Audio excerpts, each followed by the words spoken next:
पहले नजर डालते हैं आज की हेडलाइंस पर। सीएम धामी ने केंद्रीय वित्त मंत्री निर्मला सीतारमण जी को जन्मदिन की बधाई दी। कहा, बाकीदार से आपके उत्तम स्वास्थ्य एवं सुदीर्घ जीवन की कामना करता हूं। गोरखा कल्याण परिषद का सम्मान समारोह कार्यक्रम, सीएम धामी सम्मान समारोह में होंगे शामिल। 1-15 पर कार्यक्रम का करेंगे शुरुआत। उत्तराखंड बैडमिंटन प्रतियोगिता का आज होगा शुभारंभ। 12:55 पर प्रतियोगिता का होगा शुभारंभ। सीएम धामी प्रतियोगिता का करेंगे शुभारंभ। भाजपा के प्रदेश अध्यक्ष महेंद्र भट्ट का बयान, कहा, घोटाले और दलाल संस्कृति का देवभूमि से सफाया करेगी भाजपा। उत्तराखंड में जन्माष्टमी के अवकाश में हुआ संशोधन। अब 18 अगस्त के बजाय 19 अगस्त को होगा अवकाश।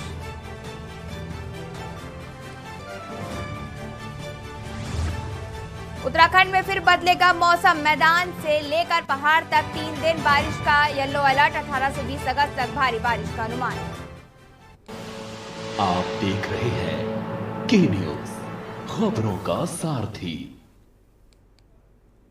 बढ़ते हैं खबरों की ओर, जहां खबर नैनीताल से है। नैनीताल में चोरी की घटनाएं लगातार बढ़ने लगी है। देर रात मंगोली क्षेत्र से 3 युवकों ने घर के बाहर खड़ी टवेरा कार चोरी कर ली। पुलिस ने तीनों आरोपियों को गिरफ्तार कर कोर्ट में पेश किया। वाहन स्वामी दिनेश चंद्र ने बताया कि देर रात उन्होंने अपनी कार सड़क किनारे खड़ी की थी। तभी देर रात उन्होंने कार स्टार्ट होने की आवाज आई। वह उठकर बाहर आए तो उन्होंने चोर को लेकर नैनीताल की ओर भागते हुए देखा।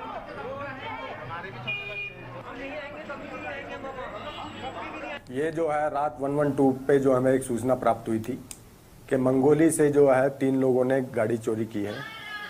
इस पे जो है सभी जो है पूरे ज़िले में जो है अलर्ट किया गया था कंट्रोल रूम के माध्यम से। सभी जगह जो है चेक पोस्ट डाल के जो है जो चेकिंग शुरू की गई थी। ये जो लोग जो हैं रूसी बाईपास से दूसरे रूसी बाईपास होते हुए खैरना चले गए थे। खैरना में जाके जो है खैरना पुलिस और जो हमारी लोकल पुलिस की सहायता से और जो कुछ लोग जो इनके पीछे थे उनकी सहायता से इनको पकड़ा गया था। ये हुआ करीब 2:30 बजे सुबह। हमें तो ऐसी जो भाई नीचे वाले कमरे में सोया था उसको एकदम आवाज़ जैसी लगी गाड़ी की। उन्होंने कहा नैनीताल की तरफ गई है गाड़ी। उसके बाद गाड़ी की स्टार्ट की आवाज़ सुनी, फिर हमने दूसरी गाड़ी स्टार्ट करी, फिर उनका पीछा किया। हमने वही खैरना तक पूरा बाया रूसी बाईपास होते हुए जोलीकोट से 1 नंबर बैंड से सीधे भवाली से सीधे खैरना। हाँ, पुलिस को 112 में दे दी थी पहले ही वहाँ खैरना चौकी पे। अगली खबर शामली से है, जहां पर जिले में दर्दनाक सड़क हादसा हो गया। विपरीत दिशा से आ रही पशुओं से भरी पिकअप ने सड़क किनारे खड़े नगर पालिका कर्मचारियों को जोरदार टक्कर मार दी, जिसमें एक महिला की मौके पर ही मौत हो गई और आधा दर्जन कर्मचारी घायल हो गए। गुस्साए पालिका कर्मचारियों ने सड़क पर जाम लगा दिया। सूचना पर पहुंची पुलिस ने पिकअप गाड़ी व चालक को हिरासत में ले लिया।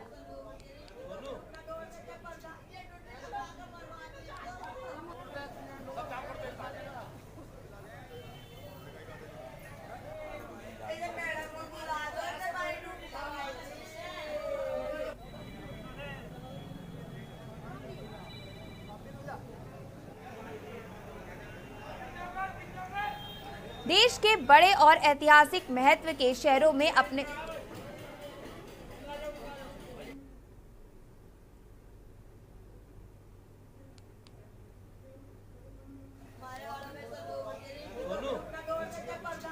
आपको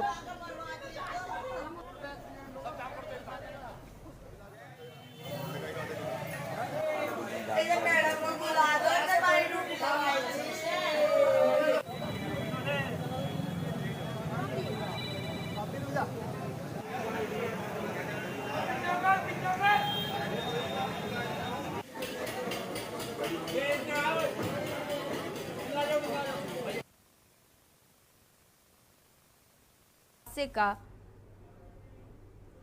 बढ़ते अगली खबर की ओर, जहां उत्तराखंड में युवाओं के अंदर साहसिक खेलों को लेकर जोश देखा जा रहा है। पावर लिफ्टिंग चैंपियनशिप 2022 में डोईवाला पावर हाउस जिम के युवाओं ने शानदार प्रदर्शन किया। प्रदर्शन करते हुए युवाओं ने गोल्ड मेडल के साथ ट्रॉफी और प्रमाण पत्र हासिल किए। चैंपियनशिप में शानदार प्रदर्शन करने पर जिम में लौटे सभी खिलाड़ियों का शानदार स्वागत किया गया।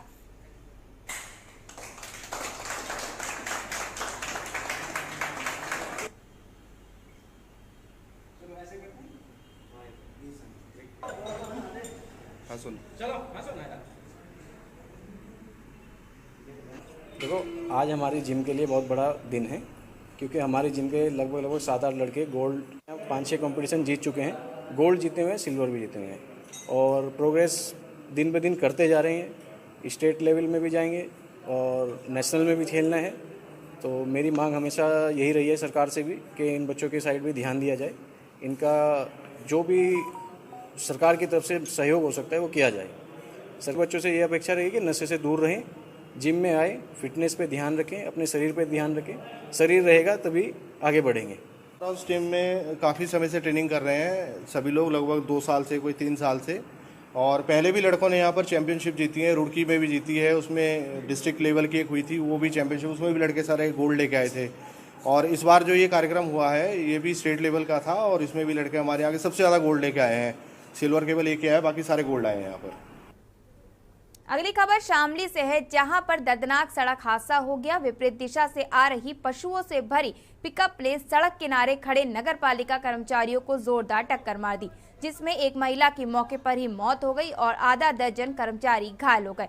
गुस्साए पालिका कर्मचारियों ने सड़क पर जाम लगा दिया। सूचना पर पहुंची पुलिस ने पिकअप गाड़ी व चालक को हिरासत में ले लिया है।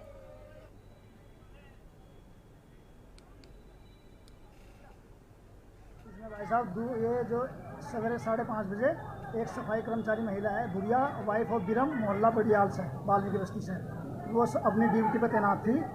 एक इको पिकअप रॉन्ग साइड आया और उसने आगे उसके टक्कर मार दी, जिससे उसके दम घुटने से वहीं पे मौत होगी। और उसके शरीर में इतनी चोटें है कि शायद कोई भी शरीर का हिस्सा उसका साबुत नहीं होगा, सब टूट। ये मामला जो है, ये यहाँ सफाई कर्मचारी है नगर पालिका में। सुबह लोग सफाई करने आए थे यहाँ, तो एक पिकअप आया सुबह बहुत स्पीड पर था और रॉन्ग साइड से वैसे था, और रॉन्ग साइड से इसकी टक्कर हुई लेडीज से, और इस लेडीज की मौके पर डेथ हुई। देश के बड़े और ऐतिहासिक महत्व के शहरों में अपने संग्रहालय तो देखे ही होंगे, लेकिन आज हम आपको जिस संग्रहालय से रूबरू कराने जा रहे हैं वह कोई सरकारी संग्रहालय नहीं है और ना ही किसी बड़े शहर में है। आखिर कहाँ है यह संग्रहालय और किसने अपनी धरोहरों को संजोया है, देखिए हमारी ये खास रिपोर्ट। का शौक और जुनून कब किसके लिए नजीर बन जाए और कब वो एक इतिहास खड़ा कर दे, यही कुछ कहानी बयां कर रहा है यह मिनी म्यूजियम। आखिर क्या कहानी है इस म्यूजियम के पीछे की? आप जो ये तस्वीरें देख पा रहे होंगे, जो पेंटिंग देख पा रहे होंगे, कुछ नायाब चीज़ें यहाँ पर देख पा रहे होंगे। आखिर कौन वो शख्स हैं जिन्होंने इस पूरे म्यूजियम को तैयार किया? कहाँ से इन सामानों को इकट्ठा किया? क्या उनका शौक था और क्या वो आने वाली युवा पीढ़ी को संदेश देना चाहते हैं? उन्हीं की जुबानी सुनेंगे उनकी कहानी।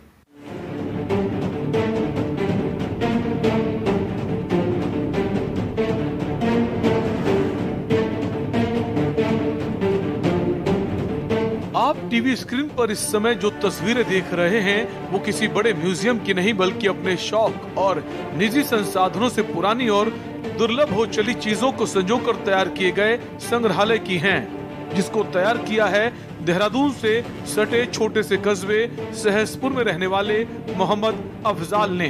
पेशे से घड़ी मैकेनिक मोहम्मद अफजाल ने अपना ये सफर 30-35 साल पहले पुरानी घड़ियों को इकट्ठा करके शुरू किया था। मोहम्मद अफजाल बताते हैं कि शुरुआती दौर में पुरानी घड़ियां ठीक करने के लिए उन्हें देहरादून ही नहीं दूर दराज भी जाना पड़ता था। तभी से उन्होंने 50 साल से अधिक पुरानी घड़ियों को इकट्ठा करना शुरू किया। जब ये संग्रह बढ़ने लगा तो उन्होंने पुराने अन्य सामानों को भी इकट्ठा करना शुरू कर दिया, जिसके चलते आज उनके संग्रह में करीब 100 साल से अधिक पुराने सामान में 150 से अधिक घड़ियां, दर्जनों पेंटिंग, ग्रामोफोन, रेडियो, कांच के बर्तन, कैमरा, टेलीफोन, सजावटी सामान और फर्नीचर का अच्छा खासा संग्रह है। खास बात यह है कि मोहम्मद अफजाल के संग्रह में शामिल सभी सामान वही रंगत लिए मौजूद हैं जैसा सालों पहले हुआ करता था। इतना ही नहीं, मोहम्मद अफजाल के संग्रह में घड़ियों का जो संग्रह मौजूद है उनमें सभी घड़ियां सही समय बताती हैं और किसी घड़ी में कोई कमी आ जाती है तो अफजाल उसे खुद ही दुरुस्त कर लेते हैं।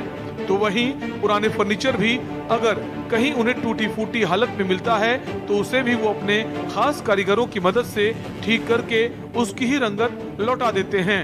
सीमित संसाधनों और अपने ही खर्च में पैसा निकालकर तैयार किए गए मोहम्मद अफजाल के मिनी म्यूजियम में हालांकि उन्होंने इस सब धरोहर को करीने से संजो कर रखा है। अब भी उनके संग्रह में ऐसी तमाम चीजें मौजूद हैं जिसे करीने से सजाकर रखा जा सकता है, मगर सीमित संसाधनों और जगह की कमी की वजह से ये सब करना मुश्किल भरा काम है। बकौल मोहम्मद अफजाल का कहना है कि उनका ये शौक एक मिनी म्यूजियम में तब्दील हो जाएगा, उन्होंने सोचा भी नहीं था।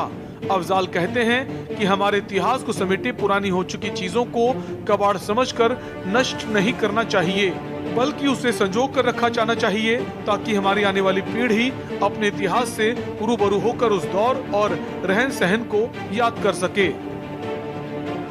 हमारे साथ मौजूद हैं, उन्हीं से जानेंगे उनका क्या नाम है और कहाँ के वो रहने वाले हैं, क्या उनका मकसद है। सबसे पहले तो आपका के न्यूज़ में स्वागत है। क्या नाम है आपका और कहाँ के आप रहने वाले हैं? सबसे पहले तो आपका शुक्रिया। मेरा नाम मोहम्मद अफजाल है। देहरादून जिले का एक छोटा सा कस्बा है सहसपुर, वहाँ का मैं रहने वाला हूँ। तो आपकी जो कलेक्शन है, कहाँ से आपने कलेक्शन किया और क्या इस पूरे कलेक्शन का मकसद है? ये मेरा जो है शौक़ है एंटीक सामान का। एंटीक सामान मुझे कहीं भी पता चलता है, देहरादून हो, दिल्ली हो, पंजाब हो, तो मैं लेने पहुँच जाता हूँ। मैं घड़ी मैकेनिक हूँ, घड़ी रिपेयर करता हूँ। जो पैसे मैं कमाता हूँ उनमें से सामान भी खरीदता हूँ और खर्चा भी चलाता हूँ अपना।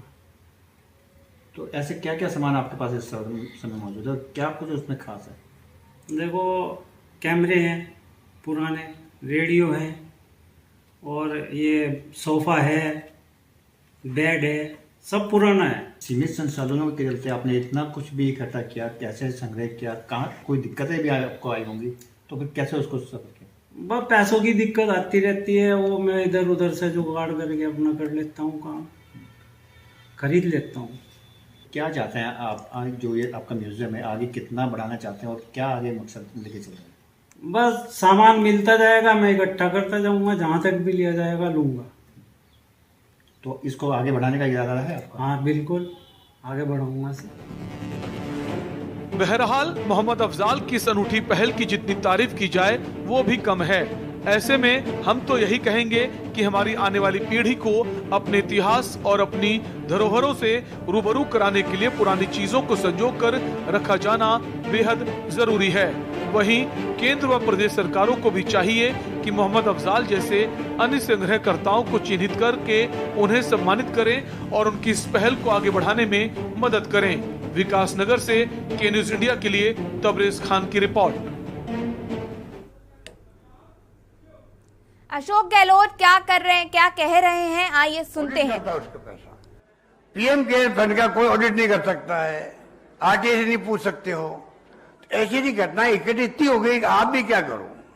आप लोग थक रहे हो, मुझे मालूम है। आपका मतलब कि साहित्यकार, लेखक, पत्रकार लिखते लिखते बेचारे जो है ना, जो खोजी पत्रकारिता करते हैं वो थक गए हैं कि कब तक करते जाएंगे। यहाँ समझ में नहीं आता है। ऐसी स्थिति देश में बन गई है, क्या करोगे आप?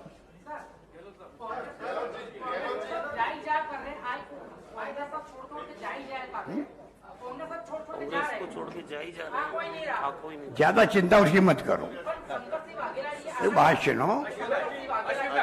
सुनो भाई, इसमें देखो बात सुनो।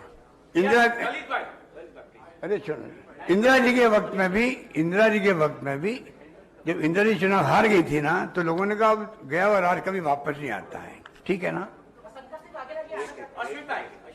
तो उसके बावजूद भी जो मजबूत रहे, सुनिए आप, जो मजबूत रहे उस वक्त में पार्टी के अंदर, हम जैसे लोग एनएसयू में थे, हम लोग थे, जिला अध्यक्ष बन गए कांग्रेस के, जो मजबूत रहे लीडरशिप देश के अंदर, जो अच्छे दिन आए ना, तो आज जो 40 साल लोग देश में केंद्रीय मंत्री बने हैं, मुख्यमंत्री बने हैं, प्रदेश कांग्रेस अध्यक्ष बने हैं या एआईसी के महामंत्री या बने पदों पे आए हैं और भी पदों पे आए हैं, वो तमाम वो लोग आए जो मुसीबत में इंदिरा गांधी के साथ खड़े थे। आज ये प्रॉपर टाइम है कांग्रेस के लिए, ये ब्लेसिंग इन डिस्गाइज है। जो नई पीढ़ी है, नए लोग हैं, पुराने लोग जो समझदार है, कमिटमेंट वाले लोग हैं, निस्वार्थ नहीं रखते हैं, उनका ही आने वाले वक्त के अंदर इस देश के बचाने में काम आएंगे वो लोग। मैं इसको इस रूप में मानता हूं आप लोगों के सामने, क्योंकि पत्रकारों में अपना परिवार ही मानता हूं हमेशा सब जगह, कि आज देश को कांग्रेस की जरूरत है देश बचाने के लिए।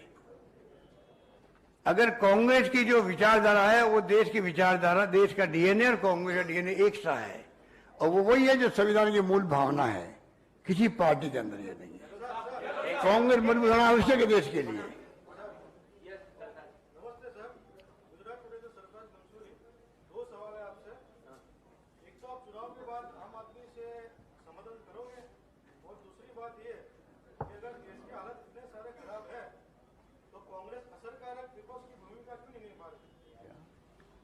आम आदमी पार्टी के साथ चुनाव के बाद समझौता करोगे क्या? दूसरा, कांग्रेस अपोजिशन का रोल असरदार तरीके से। देखिए, ये तो काल्पनिक क्वेश्चन आपका है, आप पार्टी के साथ में, वो तो छोड़िए। और जहाँ अभी चुनाव नहीं बोलने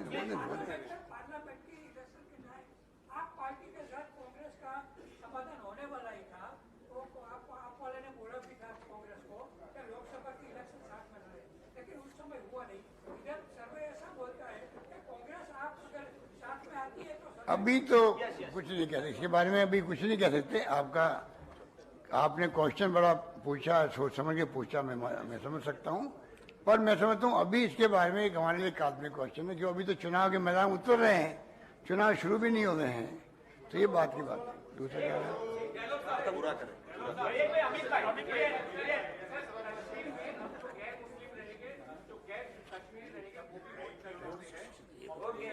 चलो बहुत शुक्रिया आप सबका, बहुत बहुत शुक्रिया।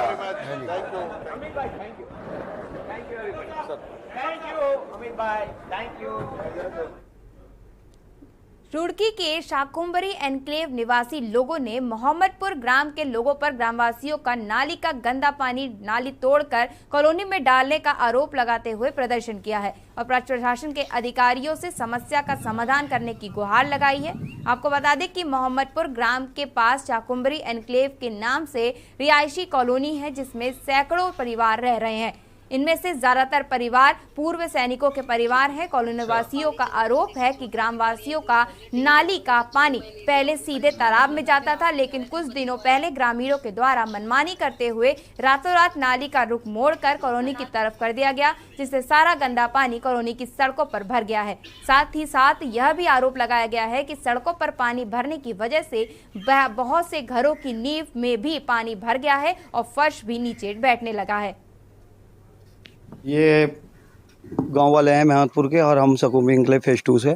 इनका पानी पहले से ही शुरू से उसी लाइन में जा रहा था और पानी जा रहा था। इन्होंने रात को वहाँ आके बदतमीजी करी, हमारे कुछ कॉलोनी वासी भी पहुँचे, उसे गाली गलौज भी दिया, जिसमें कि हमने कोतवाली सिविल लाइन थाने में उसकी FRI भी दर्ज करवाई थी और ज़बरदस्ती उन्होंने बंद करी भी। नाली का पानी शुरू से वहाँ को जा रहा था, हमारी कॉलोनी में नहीं आ रहा था, जिसमें कि डेंगू मच्छर सब है और मेरे पर उसका वो भी है, हर चीज़ है। SDM साहब को भी दी थी, SDM साहब ने 133 का इनका पर वो करवाया था कि ये कोतवाली में देखो।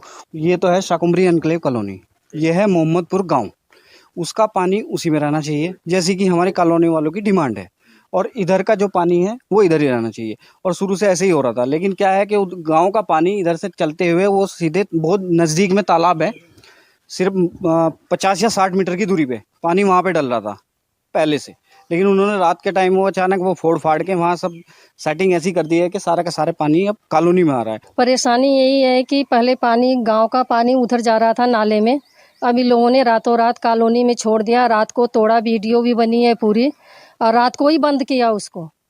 और हम यही चाहते हैं, सबसे निवेदन है कि पानी का समाधान जल्द से जल्द हो। बहुत बीमारियां फैल गई हैं, डेंगू भी है और मलेरिया भी हो रही है, बच्चों को आने जाने में भी दिक्कत हो रही है। इतने मकान में पैसे लगाए और फर्श भी हमारे बैठ गए हैं।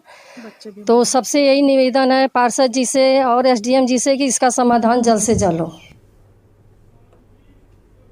बढ़ते अगली खबर की ओर, जहां तल्ली ताल थाना क्षेत्र निवासी किशोरी से इंस्टाग्राम पर नजदीकियां बढ़ाकर एक युवक मिलने के लिए दिल्ली से नैनीताल पहुंच गया। युवक ने बहला फुसलाकर किशोरी को होटल में ले जाकर अश्लील हरकतें कर डाली। देर शाम तक जब किशोरी घर नहीं पहुंची तो स्वजनों ने उसकी तलाश की। इस दौरान पुलिस की मदद से किशोरी को युवक के साथ होटल में बरामद कर लिया गया। पकड़ा गया आरोपित पहले से ही शादीशुदा व एक बच्चे का पिता है। पुलिस ने युवक को गिरफ्तार कर उसके विरुद्ध पॉक्सो समेत कई धाराओं में मुकदमा दर्ज कर लिया है। देखिए, कल ये सूचना प्राप्त हुई थी, उसकी बहन ने एक तहरीर दी थी थाना में आकर के, उसके आधार पर मुकदमा पंजीकृत कर लिया गया है और जो मुल्जिम था उसमें उसको भी अरेस्ट कर लिया गया है। अब उसे मेडिकल करा करके और माननीय न्यायालय में प्रस्तुत किया जा रहा है। रुकेंगे छोटे से ब्रेक के लिए, जल्द हाजिर होते हैं। आप देख रहे हैं के न्यूज, खबरों का सारथी। देखें कौन नया खिलाड़ी आया है, समझा देते हैं, प्यार से समझाएंगे। ये तो अपनी जुबान है। जुबान एक हो तो दिल भी एक होने चाहिए। विमल बोलो जुबान केसरी। इस कार्यक्रम के प्रायोजक करता है रामा हॉस्पिटल, किफायती एवं बेहतर स्वास्थ्य सेवाएं।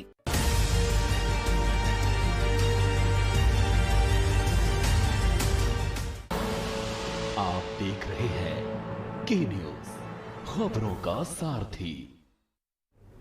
ब्रेक के बाद आप सबका स्वागत है। उत्तराखंड हाईकोर्ट ने देहरादून सहस्त्रधारा रोड के चौड़ीकरण के लिए 2,57 पेड़ों के प्रस्तावित कटान के खिलाफ दायर जनहित याचिका पर सुनवाई की। कोर्ट की खंडपीठ ने 22 अगस्त तक पेड़ों की कटान पर रोक लगा दी है। पहले हुई सुनवाई में कोर्ट ने राज्य सरकार सहित याचिकाकर्ता को 16 अगस्त तक जवाब पेश करने को कहा था, लेकिन सरकार ने आज जवाब दाखिल किया।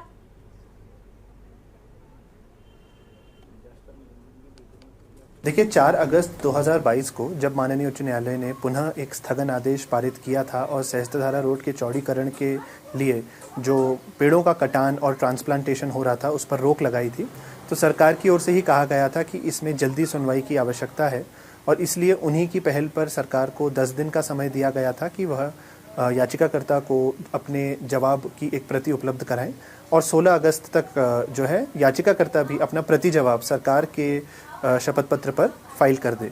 परंतु आज 17 अगस्त को जब मामले की पुनः सुनवाई हुई तो सरकार की ओर से जवाब कोर्ट में ही प्रस्तुत किया गया और वह इसको दाखिल नहीं कर पाई। इसीलिए माननीय उच्च न्यायालय ने इस मामले की आगे की सुनवाई के लिए सोमवार यानी 22 अगस्त की तिथि निर्धारित कर दी और स्थगन आदेश को उस तारीख के लिए बढ़ा दिया। माननीय महाधिवक्ता ने यह रिक्वेस्ट करी कोर्ट से कि इसको कल ही सुनवाई पर ले लिया जाए और पहले केस के तहत ले लिया जाए, लेकिन क्योंकि सरकार ही अपना जवाब कोर्ट में समय से फाइल करने में विफल रही, इसलिए जो है इसकी आगे की सुनवाई सोमवार को होगी और तब तक याचिकाकर्ता की ओर से भी माननीय उच्च न्यायालय को बताया जाएगा कि क्यों इन पेड़ों की कटान की आवश्यकता नहीं है और कैसे सहस्त्रधारा रोड को चौड़ा किया जा सकता है बिना पेड़ों को काटे हुए। खबर कोट द्वार से है, जहां पर मुख्यमंत्री धामी ने अपने 1 दिवसीय जनपद भ्रमण के दौरान ग्रासटनगंज स्थित हेलीपैड पर उतरकर भारतीय युवा मोर्चा द्वारा चलाई जाने वाली मोदी रसोई का उद्घाटन किया। भर्ती में प्रतिभा के दौरान आने वाली समस्याएं गिनाते हुए मुख्यमंत्री ने कहा कि मोदी रसोई से अभ्यर्थियों को भोजन की समस्याओं से नहीं गुजरना पड़ेगा। मोदी रसोई अग्निवीर अभ्यर्थियों के लिए निःशुल्क रसोई का काम करेगी। मुख्यमंत्री के पहुंचने को लेकर कार्यक्रम स्थल पर युवाओं में जबरदस्त उत्साह दिखा। मुख्यमंत्री ने कार्यक्रम स्थल पर पहुंचकर जनरल बिपिन रावत को श्रद्धांजलि अर्पित की और मशाल जलाकर अग्निवीर सेना भर्ती योजना का शुभारंभ किया।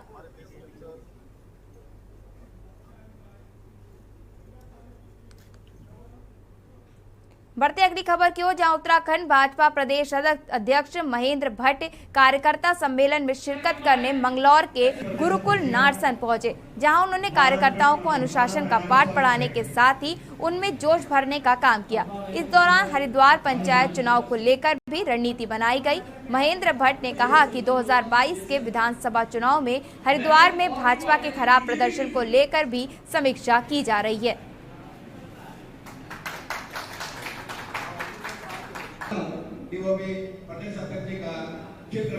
पंचायत का चुनाव है, मंगलौर विधानसभा में कार्यकर्ता उत्साहित हूँ। इस दृष्टि से शक्ति केंद्र सही हो जाए, उससे ऊपर के सब कार्यकर्ताओं से बातचीत कर रहा हूँ और यहाँ की जिला पंचायत क्षेत्र है उसमें भारतीय जनता पार्टी जीते, इसके लिए हम अपनी रणनीति को तैयार करेंगे होगा और हर क्षेत्र का प्रतिनिधित्व होगा।